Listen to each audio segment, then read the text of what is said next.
17-course meal. Excuse me, 17. 17-course meal, which is not necessarily fixed, but it's always there. It's I think it's fantastic. Like, I grew up with it and I thought it was the normal thing, and then once I did Kippur somewhere else and I had like 2-course meal, and it was You missed it so much. And so it starts. Very important is to start with the broth, with like some kind of soup, a consommé. A consommé, exactly. Like we do a mix of beef and chicken with some pasta bits because we're Italian.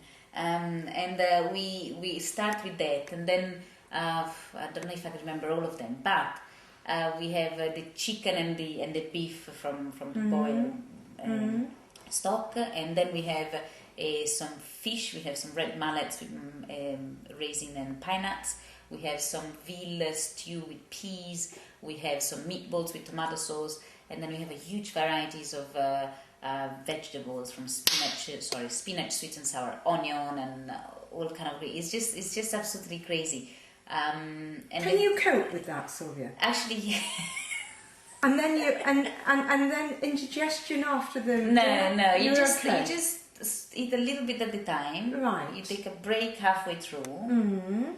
And then at the end you feel really full, whatever. But and the funny thing is that at the exit, when the fast is finished, well, you have just like a biscuit and tea or water, just.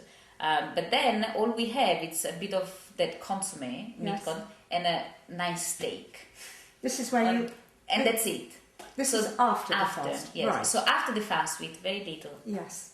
The importance is not on the food. It shouldn't be, I'm saying. I know. You've not said anything out of turn. It's just interesting. Yes, we do take the fast, but not in a party atmosphere. Yes. We sit in our own families. We're getting ready to go to the shul.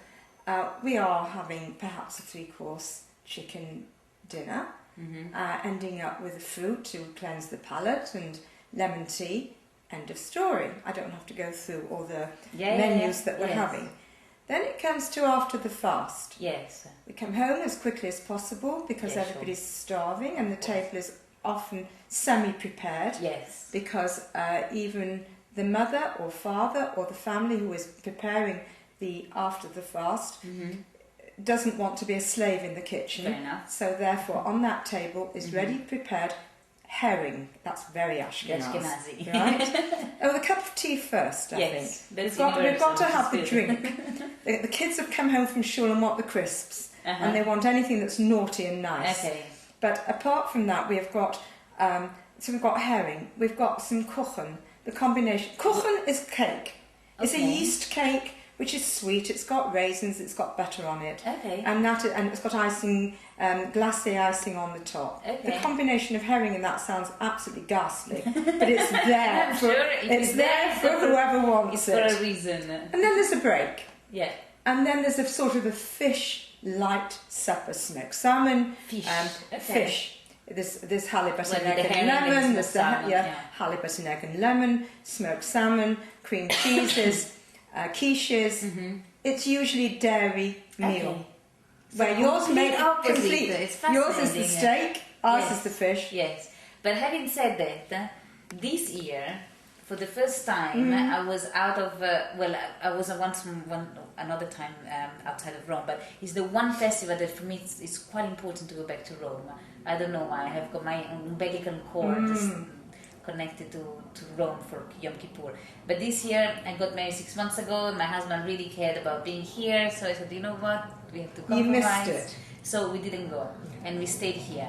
And by a bit of a chance, maybe unconsciously, we ended up having, between me and my sister-in-law and a friend that brought some things, 17 things. Well done, you've continued it. I did not do it on purpose. Excellent. I just was like small things, and there were 17 things, which was with the people that I invited over, they were in shock.